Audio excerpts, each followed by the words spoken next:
Hello and welcome to Historia Podcast with me, Jack Pettit, and our resident historian, Paul Fletcher.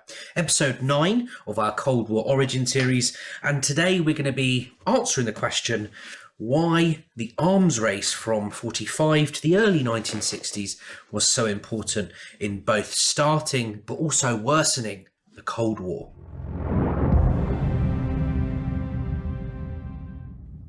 Fletch, hello. Hi, Jack. Episode 9 already, here we are. Episode 9, here we go. Right, so let's begin by giving a narrative kind of overview of how the arms race actually developed between 45 to early 60s. Okay.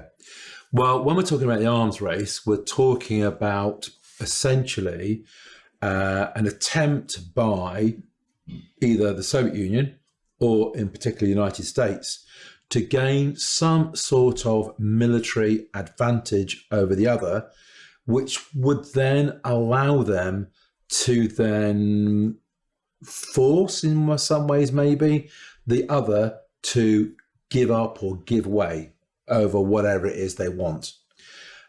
And of course, there's always been an arms race, hasn't it? Right from the beginning of time. I mean, we've been studied together in the past about the history of warfare, and you can see the arms races there. You know, you've got the crossbow being replaced by the longbow. You've got the different types of bayonets evolving as time goes on. So in that sense, this is nothing new. But what's new here is that we have a completely brand new weapon developed, which of course is the nuclear weapon. Okay, not a conventional weapon at all, whereby one bomb has a unique, unprecedented amount of power, destructive power, to inflict damage upon the enemy. So that's what's going on here. We're starting from effectively a baseline which we've never been at before. Now, I've mentioned this arms race between the Soviet Union and the Americans, but in actual fact, the nuclear bomb was developed not out of an arms race between the Soviet Union and the Americans. It's developed because there was an arms race going on in World War II between the Americans and Germany, Nazi Germany. The American Roosevelt was warned by Einstein, the very famous scientist, that he thought that the Nazi Germany was trying to develop this weapon called the nuclear bomb using nuclear power, and it would give them a huge military advantage. And so therefore, Roosevelt decided they also had to have this weapon if it could be created. And with that, he ordered the beginning of what was called the Manhattan Project. Now, luckily, Nazi Germany was defeated before it got to develop a nuclear bomb. And by the time Nazi Germany was defeated in May 1945, the Americans were close to having a nuclear bomb, but hadn't got there yet. So the whole reason why the nuclear bomb was being developed by the Americans had gone. But of course, in the summer of 1945, they still had to defeat the Japanese. And therefore, when the bomb was finally tested successfully on the 16th of July, 1945. Just a day before the Potsdam, wasn't it? Potsdam Conference, yeah, okay. And so therefore, Truman got news of this. What that meant was that this gave the Americans a weapon that they could potentially use against the Japanese.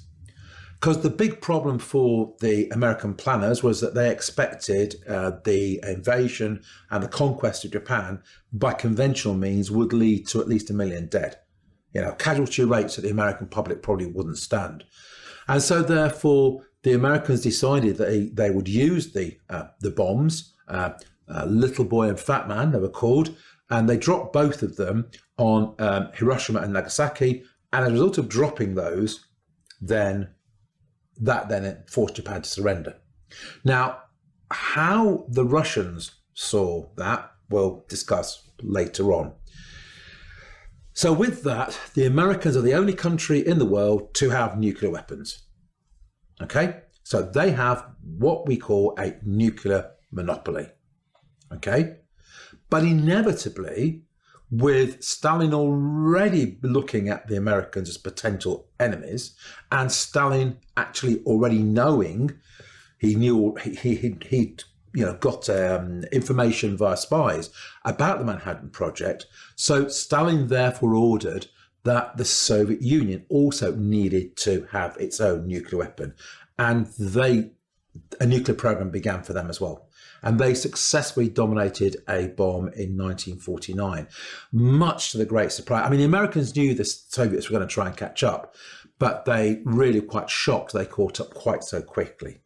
So we could say that the arms race begins, not just in the Cold War, but like you said, going way back to one side having a better weapon. There's always been arms races. Yeah. Always. But we can split it into two, I suppose. One, having a better weapon, a more powerful weapon than your enemy. And then later on, it's obviously about the delivery systems. How do you get that weapon from A to B? Yes, but I think the important thing to realise is that people realise a concept of an arms race is nothing new, and that this particular arms race began as actually the Americans versus and their British allies in an arms race with Germany. Yeah. Okay. It was then used against Japan, but of course, in terms of the Cold War, what that did. And again, it's another link between World War II and the Cold War, is that therefore gave another cause for the Cold War to exist, because both sides felt they needed to have, as you said, the best weapon they could have. And the arms race then was on, with the Soviets then trying to catch up, which they did in 1949. And of course, when they then had caught up, then the question then is, right, to the Americans was, well, how can we then get ahead of the arms race? Okay, once more. Because you see, the thing was, we've got to remember is that the Americans certainly in 45, 46, 47, 48, Truman, remember we said in an earlier podcast, Truman couldn't quite work out how best to deal with the Soviets. And he had this idea of having to get tough. And certainly he thought that having this nuclear weapon was this like big stick which he could use to beat the Soviets with, and therefore make them do what he wanted them to do and play more nicely, I suppose that's the way he would put it. So you're quite right. There are three elements here. There's sort of the power of the weapon. There's having a better delivery system. Okay.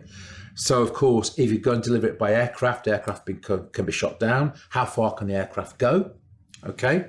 So there's numbers, there's delivery system, and or range, if you like, and then there's the power of the bomb. Okay, yeah. So that was the next part. That was the next step. The Americans developed in the early 50s. They developed a hydrogen bomb, something like 1,000 times more powerful than the traditional atomic bomb had been. Okay, and within 1 year, 1953, the Soviets have caught up.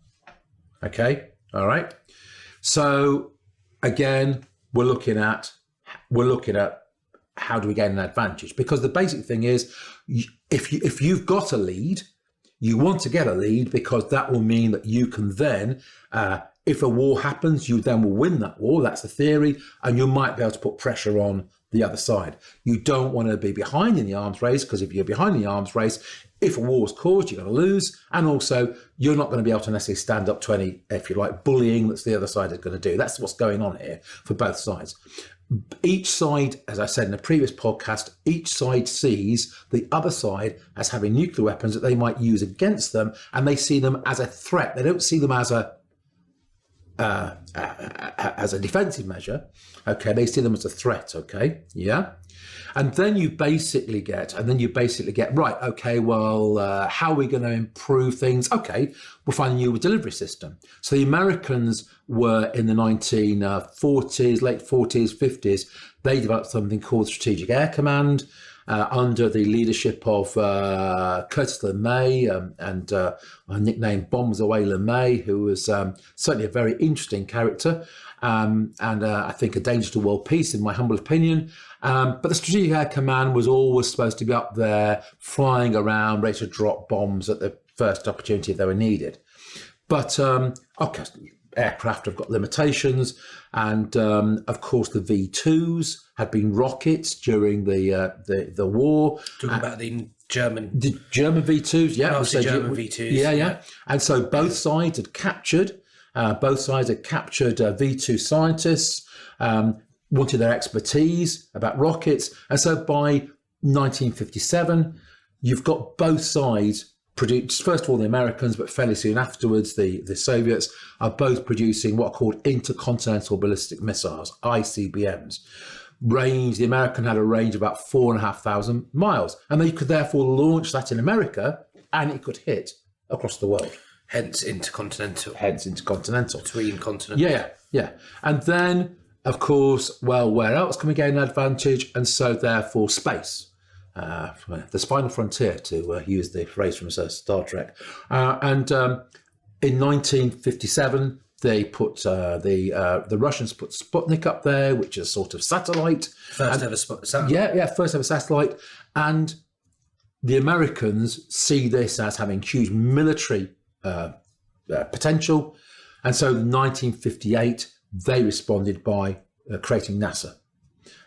Which was meant to therefore give the Americans a military presence in space, which they were responding to that. So what you have therefore is between 1945 and 1958, they have this constant trying to leapfrog over the other, trying to gain some sort of advantage. And what it does is it just massively militarizes the Cold War. Massively increases the destructive nature of the Cold War, and so by early 1960s, you've got submarines that can launch missiles as well. I mean that and the world is in serious danger. Thank you, really really useful. So let's ask that question then. So why was the arms race from 45 to the early 60s important in starting and then developing the Cold War? Okay, well, starting the Cold War, it's quite clear that the arms race, the Americans having the nuclear weapon, not sharing that information, and then using it against Japan, that was a clear factor in diminishing the trust that Stalin felt towards the Americans, because he looked at this and thought, right, well, we're supposed to be allies, so you're not sharing that information. Why? And then when they used it, Stalin thought, well, actual fact, why are you using it against Japan? And a lot of, what he saw was that this was being used against Japan, but it was being used as a demonstration by the Americans of what they would do to the Russians. Yeah. Okay. If they needed to. Yeah. And to be quite frank, I mean, he probably wasn't wrong in that, in the sense of Truman actually looked at this as a weapon to use or the potential weapon to use to try to force the Soviets to do things. And so therefore you can clearly see that the early phases of the arms race were an absolutely crucial factor in the breakdown of trust within the Grand Alliance, which of course then leads to the Cold War between 1945 and 1949. In the longer term, the arms race was important for the Cold War, because what it did was it just created a greater sense of fear of the other side and what the other side could do. Now, we have this concept of deterrence, okay? This idea that, you won't attack the other side because you've got enough weapons to retaliate. But because both sides was trying to increase their nuclear stockpiles or better delivery systems or whatever the case may be to gain advantage, by the early 1960s, we've got this concept called mutual assured destruction. So basically each side could obliterate the other.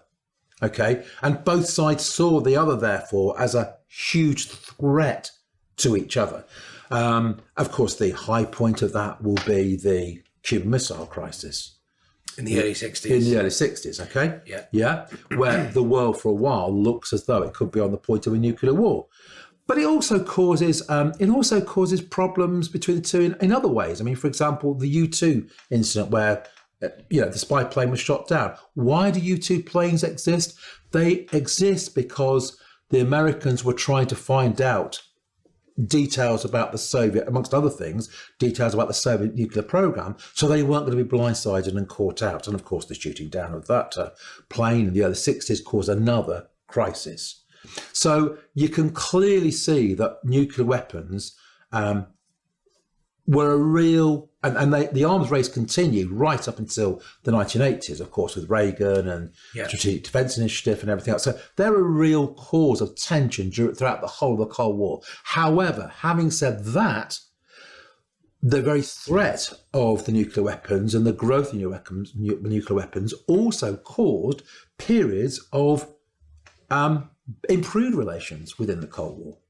And the first was in the 1950s, where both Eisenhower and Khrushchev, the new Russian leader following after Stalin, they both were worried about the danger of the growing nuclear arsenals that they both had.